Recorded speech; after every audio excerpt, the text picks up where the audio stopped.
The transport shuttle descended through the dense mist layers of Velmara 4, its hull groaning as vines the width of tree trunks scraped against the outer plating.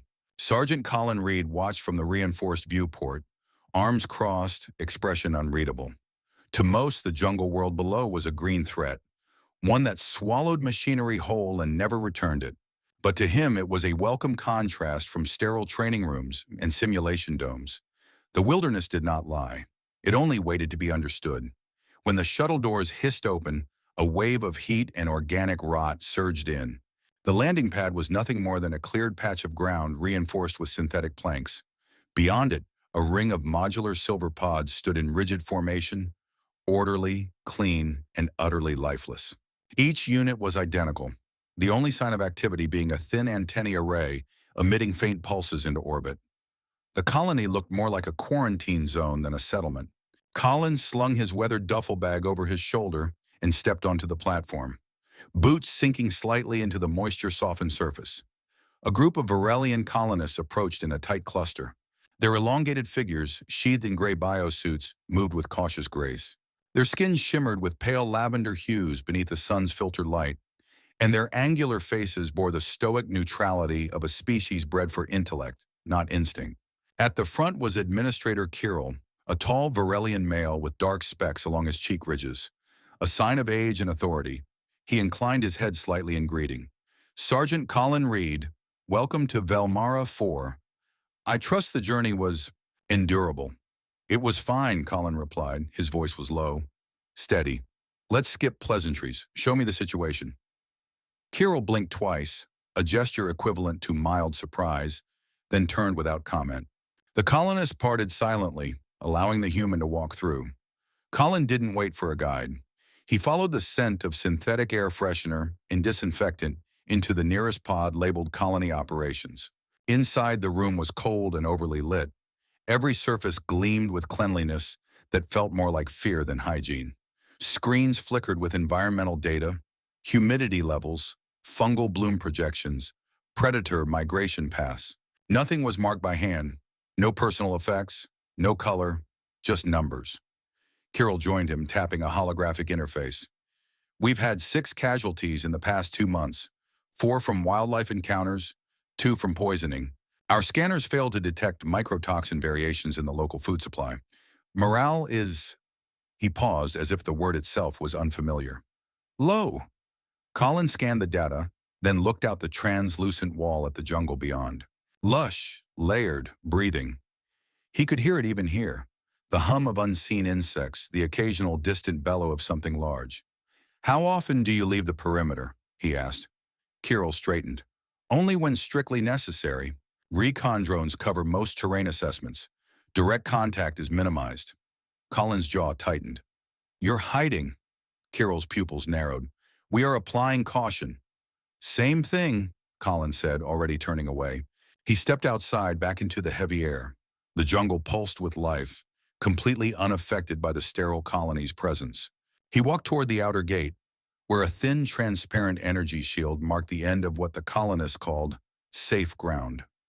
He stood there for a moment, eyes scanning the treetops. A pair of glinting eyes stared back at him from the shadows, unblinking. Back near the pods, colonists watched him, but said nothing. He recognized the signs. Fear so normalized it had become protocol. Colin didn't unpack inside the assigned pod. He walked past it, across the open clearing, and found a patch of ground beneath a slanted, ridged tree. The air was damp, the soil soft, but that was how it should be. From his duffel, he pulled out collapsible poles, a tarp, and a bundle of survival gear. In minutes, he had constructed a modest tent structure, open on all sides, with a fire pit marked by ringed stones. Colonists gathered in a cautious circle at the edge of the clearing, whispering. One of them, a young Varelian female with jade-streaked markings, stepped forward. You will not use the provided shelter? She asked. No need, Colin said without looking up. Out here I can hear what's coming. She tilted her head. Here. What? Life, he said simply. She retreated without reply. By evening, Colin had built a basic cooking station using local wood and scavenged vines. He prepared a fire the old way, flint, blade, and patience, refusing to use synthetic igniters. The act wasn't for show. It was about rhythm, control, connection. When the fire flared to life, its crackle cutting through the stillness, the colonists flinched. Some stepped back entirely. None approached. Colin sat alone, cooking a slab of dried protein rations mixed with a leaf paste he'd extracted from the jungle's edge. It tasted bitter, but he'd already tested it on his skin. No sting, no rash. Safe enough. As night fell, the jungle grew louder. Chirps, croaks, guttural roars. Sounds with no known analog on Earth. Yet Colin seemed at peace, surrounded by it. His eyes closed as he listened, every sound weaving a map in his mind. He was not afraid. He was attuned. One colonist lingered near the edge. A male, slender, shoulders hunched, possibly young. Colin looked at him. "Sit if you're curious," he said.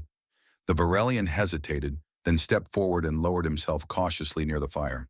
The glow cast flickering light across his face, highlighting the nervous lines around his eyes.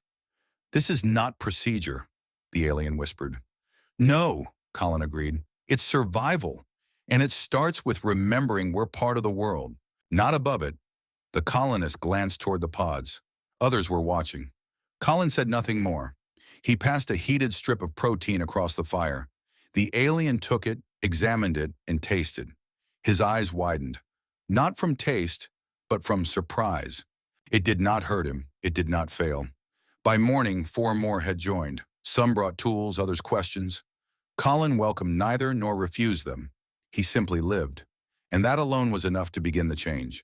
Velmara 4 had not rejected the colonists. It was waiting for them to listen. And Colin Reed was the only one who remembered how. By the second morning, the colony's rhythm had already begun to shift. The sterilized silence that once cloaked the pods now trembled with cautious curiosity. When Sergeant Colin Reed rose at dawn and stoked the embers from the night's fire, 6 colonists stood at a distance, watching, hesitating. None spoke, but their presence was loud enough. He didn't greet them. He simply reached into his pack, pulled out a short field knife, and moved toward the jungle. The young male who had tasted the protein the previous night, his name, Colin had learned, was Ecker, followed at a deliberate pace. His gait was stiff, awkward, as if his limbs were unfamiliar with rough terrain. Colin didn't slow down. The vines brushed against his boots and the undergrowth whispered around him like welcome. When he reached a fern the size of a dining canopy, he stopped, knelt, and tapped the soil with the back of his blade. "You smell that?" he asked without turning. Ecker leaned down uncertainly. "It is damp." "It's not just damp. There's mold." Colin scooped a handful of the topsoil, rubbed it between his fingers, then flicked it away. "This patch is no good.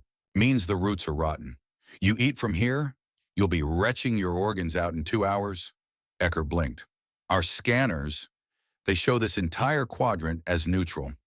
"That's your first mistake," Colin said. "Scanners aren't eyes. They're summaries. Nature doesn't speak in summaries." Ecker opened his mouth as if to object, then stopped. Instead, he knelt beside Colin and began mimicking his motions. Colin didn't instruct. He demonstrated. He scraped bark from a nearby tree, cut open a bulbous pod oozing with amber sap, and used a strip of cloth to soak some of it.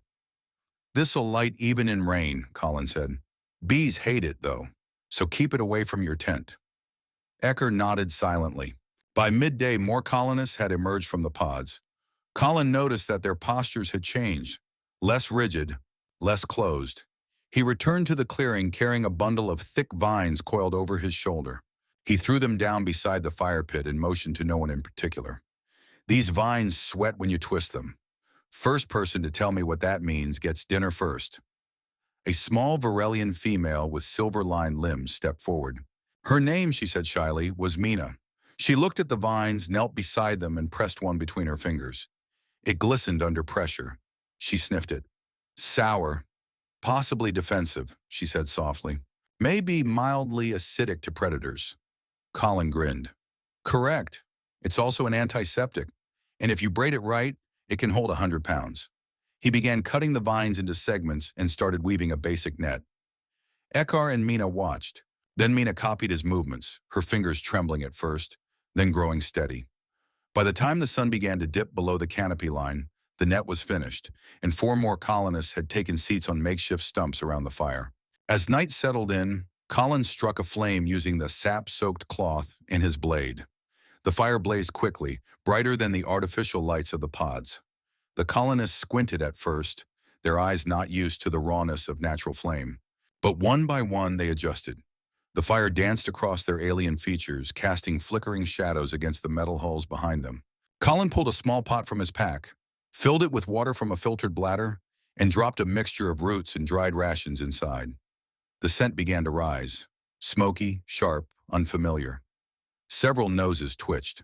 He stirred slowly, then began to speak, not with instructions but with memory. There was a time I was in the southern expanse of Terra 5, he said. Storm season.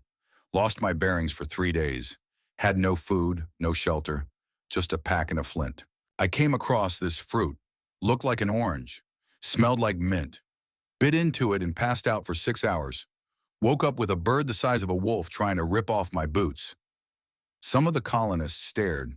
Others blinked rapidly, unsure whether to laugh or be alarmed. "What did you do?" Eckhar asked wide-eyed. Colin stirred the pot again, kicked it in the beak. It ran off screaming, probably still telling stories about me to its chicks. There was silence, then a ripple of laughter. Not the rehearsed kind, not polite exhalations, but something spontaneous, uncertain, and real. Mina hugged her knees. "Why did you go there alone?" "Because no one else would," Colin replied. "And sometimes survival means being the only one who does." Another pause, this time thoughtful. When the stew was ready, he passed out portions using rough-cut bowls made from thick leaves stitched together with fire-hardened fiber. It wasn't elegant, but it worked. The colonists tasted cautiously, then again, and again. The taste wasn't exceptional, but it was theirs. Earned, not extracted from a dispenser. The mood shifted. One of the older Varelians, a male named Drux, who had not spoken a word before, pointed at the pile of unused wood near the fire. "That log is from a sound tree," he said. "The grains are hollow. They carry resonance." Colin nodded. "Interesting." Drux leaned forward, took a branch, and struck it softly against a flat stone. A deep, bell-like tone rang out. Then again, higher. He adjusted the length of the stick and struck once more. Soon a rhythm emerged, primitive, slow, yet pulsing. Then another colonist joined in, clapping in syncopation. Then a third. Colin didn't interfere. He simply leaned back and watched. The night turned from a lesson into something else. Something deeper. As the stars pierced the humid sky and the jungle sounds wrapped around them, the fire in the center became more than heat and light. It became an anchor. Colin looked into the faces around him. Not trainees, not students. Survivors, slowly remembering what that meant. Eckhar eventually broke the trance. "Sergeant, when you leave, what happens to this?" Colin didn't answer immediately. He added another log to the fire, watching the sparks dance upward. "That depends," he said finally, "on how much you remember." Eckhar nodded. Mina stared into the flame. Drux held the branch like an instrument, not a tool. That night, no one returned to the pods. Instead, they fell asleep near the fire, some sitting, some curled against stumps. Colin stayed awake the longest, listening to the jungle as he always did. Velmara 4 didn't need taming. It needed acknowledgement, and for the first time since his arrival, Colin thought that maybe, just maybe, he wouldn't be the only one who understood that anymore. The mist rolled in early that morning, heavier than before, wrapping the clearing in a soft, shimmering veil that muted colors and dulled sound. The fire had burned low, reduced to embers, and the colonists who had fallen asleep around it stirred sluggishly beneath hastily wrapped thermal sheets. Sergeant Colin Reed was already awake, crouched by the perimeter, watching the tree line with sharp eyes. The jungle, for all its chaos, had rhythm, and something in that rhythm had changed. He stood slowly, adjusting the strap of his utility blade across his chest. Behind him, Mina stretched and blinked through the mist. Her voice was still soft from sleep. "Is something wrong?" He didn't answer immediately. Instead, he crouched again, pressed his fingers into the soil and sniffed the air. The scent was slightly sour. Wet decay mixed with a floral note he hadn't smelled before. Something had stirred overnight. He turned his head just enough to speak without raising his voice. "Where's Tellin?" Mina froze, her eyes scanning the shapes around the fire. Drux was there. Eckhart was sitting up, rubbing his eyes. Others began rising one by one. But the youngest among them, Tellen, was gone. Colin stood fully now. Who saw him last? Eckhart answered as he pushed to his feet. He said he was going to gather bark from the north side of the stream. At dawn, for the net project. Colin didn't hesitate. How long ago? Eckhart looked uncertain. An hour, maybe more. Colin grabbed his pack, slung it over his shoulder, and strode toward the jungle. Wait, Mina called after him. Shouldn't we use a drone? No time, he said without stopping. He's a kid with no jungle sense. Every minute counts. The mist thickened as he pushed into the brush. The vegetation here was denser, older. The jungle near the camp was manageable, cut back by colonists and kept in check by perimeter pulses. But deeper in, it was wild and wet, veins of swamp running beneath root systems, ground that could shift from solid to liquid with a wrong step. He followed faint indentations in the moss, light pressure points from narrow feet. Colin crouched often, studying the way the leaves bent, the angle of snapped stems. Tellen had come through here, alone, and he hadn't come back. The soundscape changed as he moved further north. Insects gave way to croaks and distant sloshing. Birds didn't sing here, only the low thrum of territorial creatures humming beneath the surface. It was the swamp, alive and watching. Colin found the first real sign just before the stream bend. A fragment of Tellen's supply wrap caught in the bramble, torn and dangling. A few feet ahead, the mud showed a deep heel impression, followed by 3 long streaks. He knelt beside it, narrowed his eyes and muttered, "Slipped." The trail ended abruptly at the edge of a wide, murky pool. The water was almost black, dotted with patches of green film and tiny silver-eyed insects skating across the surface. It was quiet, too quiet. Colin circled the waterline slowly, inspecting reeds, overturned leaves, even the stillness of the canopy above.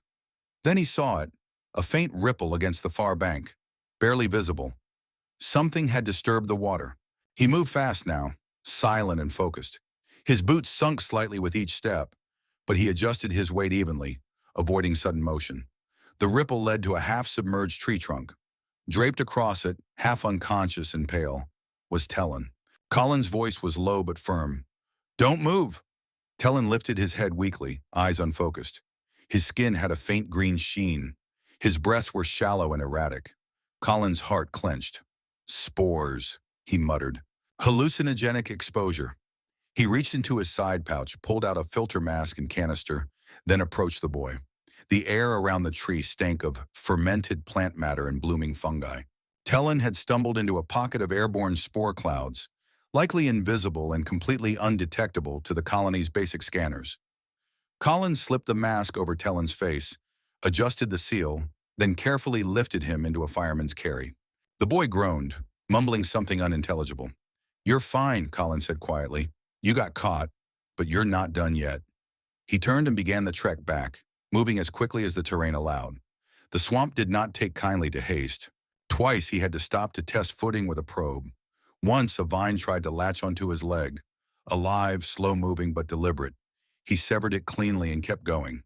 By the time the clearing came into view, a group had gathered at the edge of the perimeter. Eckhart ran forward the moment he saw the limp figure across Colin's back. "He's alive!" Eckhart shouted. Colin nodded, not stopping until he reached the fire pit. He lowered Tellen gently onto a blanket Mina had already spread and removed the filter mask. "He's coming down," Colin said. "The spores should burn out of his system by sundown, but his mind will be fragile for a while." Mina knelt beside Tellen and held his hand. "We thought he was going to be part of the net group." Colin crouched beside her. "He tried to be. That's what matters." Druck spoke from nearby, his voice low. "He could have died." Colin didn't sugarcoat it. "Yes, and he still might have if someone hadn't noticed." He looked pointedly at the group. "Out here, you don't get to assume someone else is paying attention. You are the line between safety and loss. Every pair of eyes matters." The colonists stood in silence, not in guilt, but in dawning comprehension. Colin had spoken of survival, but now they had seen what it looked like. Vulnerable, real, and one of their own. Tellen stirred slightly, groaned, and opened his eyes. His gaze found Colin's first. There was confusion, then recognition. He tried to speak. Colin held up a hand. "Don't talk yet." You've already said plenty. The boy gave a weak smile. It was enough. Later that evening, after the fire was lit and food was being prepared, Colin noticed something new. The colonists had formed small pairs and groups. One was sharpening sticks with Drux, another learning knot tying from Mina. Ecker had taken it upon himself to inventory everyone's location every hour. Tellin, now propped against a log and sipping broth, watched them all with a newfound reverence. He looked at Colin with quiet gratitude but said nothing. He didn't need to. Colin stood with arms crossed, looking at the stars above the jungle canopy. For once, the air was clear. The jungle had tested them, and one of them had fallen, but not broken. This was the lesson he hadn't planned to teach, the one that couldn't be taught with words. And now that it had taken root, there was no going back. The first light of morning brought with it a hush that felt deeper than the usual jungle silence. The mist had receded faster than usual, and the air smelled fresher, lighter, almost celebratory. Colin stood near the edge of the clearing with his arms crossed, watching as Mina helped Ecker reorganize the foraging packs. Tellin, still pale but alert, sat upright beside Drux, who quietly sharpened a bone-handled tool with steady strokes. The fire from the night before still smoldered, its core a steady orange, like a heartbeat. Something had shifted. Colin could feel it, not in his skin or gut, but in the air between the colonists. The lines between them had softened. The way they moved now, the way they looked at each other, spoke of shared understanding. It was time, he decided, to deepen that bond, to feed it. Literally, he walked toward the center of the clearing and dropped his gear beside the fire pit with a deliberate thump. "Change of plans today," he said, voice calm but firm. "No drills, no lessons. We're going hunting." Ecker looked up. "For food?" "For memory," Colin replied. The colonists exchanged glances. Mina straightened, her hands unconsciously adjusting the strap across her shoulder. Colin pointed toward the north ridge, where trees grew tighter and the canopy filtered light into a deep emerald haze. "There's a spring-fed glade past the termite mounds, rich with life, fruit, root, fish, if you know where to look." Drux narrowed his eyes. "The drones mark that region unstable." Colin smirked. "That's why we're going." By mid-morning, the group was moving in single file through the underbrush. Colin led, knife in hand, parting vines and brushing aside ferns that clung to movement. Behind him, Ecker carried a coil of rope. Mina held a foraging journal, and Drux kept a makeshift spear ready. Two others, Joma and Lair, brought water filters and collection tools. Tellin stayed behind in the clearing, still recovering. The path to the glade was not kind. The train sloped, the ground grew slick, and once they had to backtrack when Colin noticed a faint ripple in the moss, evidence of burrowing predators below. But after 2 hours, the green began to thin. Light shimmered through the trees and a clearing opened ahead like a gift. The glade was lush and radiant. Low-hanging fruit clusters dangled from thorny stalks, and translucent flowers pulsed softly at the edges of a crystal-clear pool. Small, silver-scaled fish darted beneath lily-like leaves, and the air buzzed with life. Mina approached a bush with bulbous red pods. She pressed one gently until it popped open, revealing a thick white paste. She sniffed it, then smeared a trace onto her wrist. No reaction. She looked at Colin, who gave a brief nod. "Slice it thin, roast it quick. Too long and it turns bitter," he said. Drux called out from the edge of the pool, holding a flat plant with roots like cork. "This one floats," he said, letting it go and watching it drift. Colin crouched near the water and cut a thin, spiked reed, then held it up to show the others. "Cut the tip and you get clean liquid, but only once. After that, it turns septic. Don't get greedy." For 2 hours, they harvested. Colin showed them how to catch fish using netting crafted from braided vine and anchored with small stones. Eckar devised a double-hook snare that surprised even Colin. Mina discovered a red-leafed fern that, when dried, could be crushed into a spice powder with a sharp citrus bite. When their packs were full and their hands stained with sap and dirt, they returned. The walk back was slower, but the weight on their backs felt earned. Not heavy, proud. By the time they reached the fire pit again, the sun had already started its slow descent behind the treetops.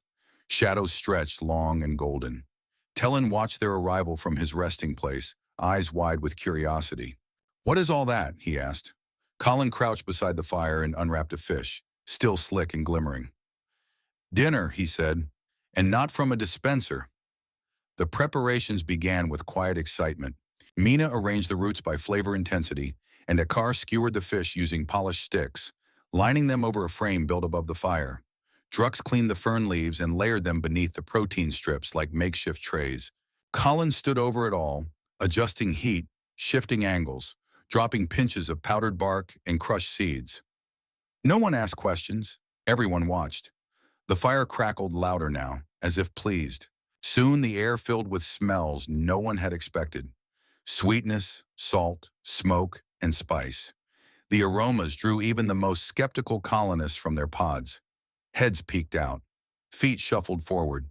Conversation began to build. When the food was ready, Colin didn't serve it himself. He stepped back and motioned to Mina. "Your call," he said. She blinked, then nodded, and began passing out portions. Joma helped. Drux followed with drinks. Even Tellin rose, slowly, and took a plate into his hands. There were no tables, no utensils, just fire, warmth, and scent. Colin sat cross-legged and finally allowed himself a bite. The fish was light, flaky, perfectly balanced against the sharpness of the fern powder and the smooth, earthy root beneath it. He chewed slowly and watched the others.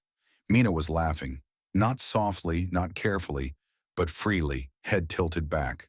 Ecker was showing Tellin how to balance the skewer properly so it didn't drip.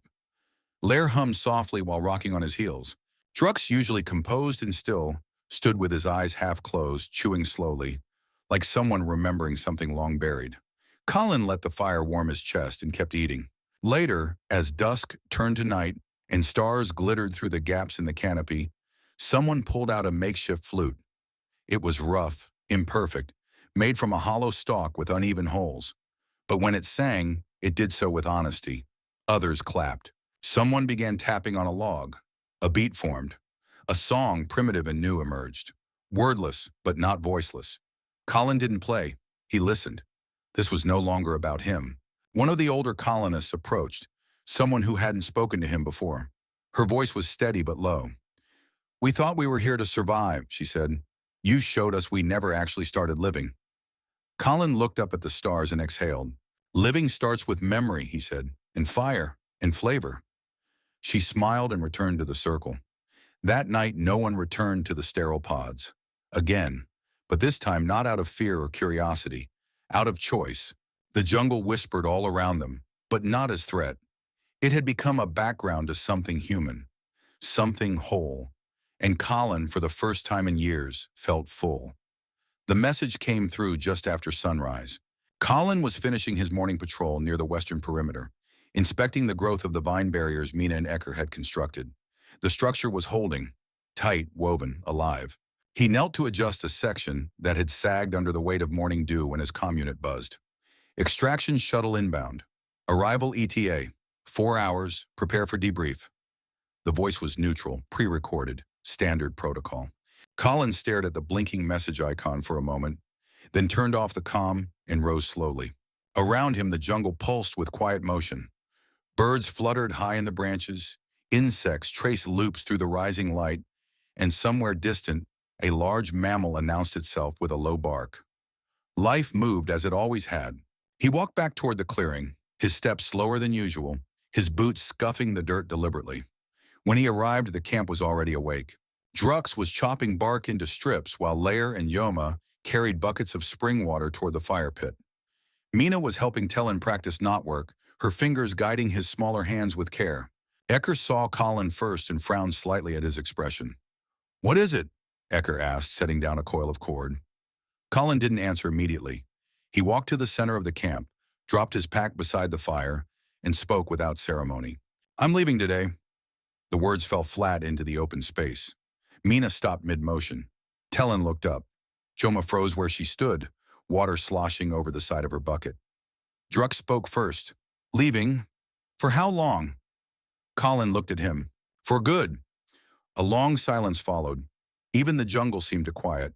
The only sound was the steady crackle of the fire as it consumed a damp log. Tellin was the one who broke the silence. "But you can't." Colin turned to face him. "That's not my choice." Ecker stepped forward. "You could request an extension." I already used my discretionary allotment, Colin said. The mission was scheduled for 2 weeks. Today marks the end. Mina's brow furrowed. But we're not ready. You are, Colin said. You just don't realize it yet. Joma dropped the bucket and stepped into the circle. What if we filed an objection? Based on what? Colin asked. No one in Central Command is going to approve an emotional petition. Drux's voice was low but firm. Then we'll make it logical. Colin gave a short, quiet laugh. Be my guest. But the shuttle's already inbound. He sat beside the fire, pulled out his field journal, and began removing the tracking beacons from his boots and pack. The others didn't speak for a while. Some returned to their tasks, but the rhythm was broken. Movements slowed. Words died before being spoken. Even Tellen's usually animated face was drawn with something heavier than confusion.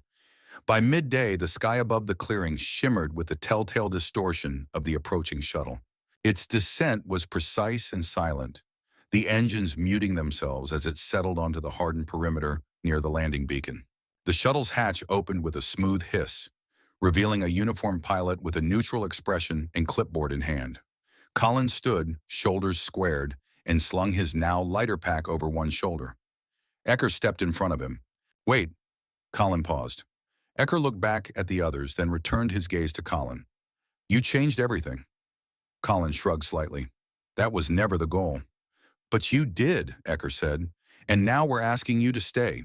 Not as a trainer, not even as a soldier, just as one of us. Mina stepped beside him. Please. Drux, who rarely spoke in sentiment, took one step forward and nodded once. Even the pilot looked slightly uncomfortable now, glancing at the group with uncertainty. Colin looked at each of them in turn. Then his eyes landed on Tellen. The boy stepped closer. You said memory is survival. If you leave, we lose part of what we just became. Colin felt something catch in his chest. An old feeling, one he had learned long ago to ignore. The shuttle waited, impassive, behind him. I'm not in charge of assignments, he said. I follow orders. But what if you don't? Tellen asked. The question hung there, fragile and impossible. Colin turned toward the pilot. Contact Central. Tell them I request an indefinite reassignment as a civilian advisor. The pilot hesitated. That's outside mission scope.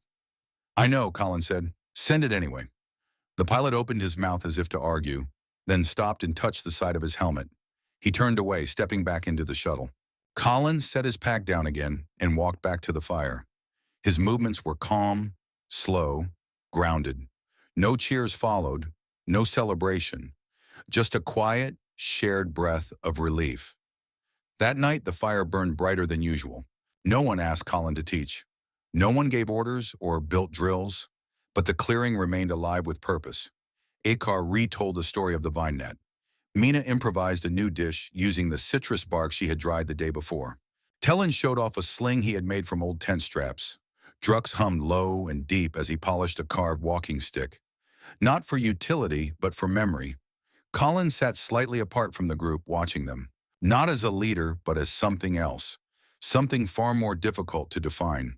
He thought of the other deployments that would come and go, of the officials waiting for reports, of the next assignment. And then he thought of this jungle, this fire, this strange new community that had finally started breathing. He didn't need to say it aloud. The decision had already become real the moment he stepped away from the shuttle. Velmara 4 no longer felt like a post. It felt like home.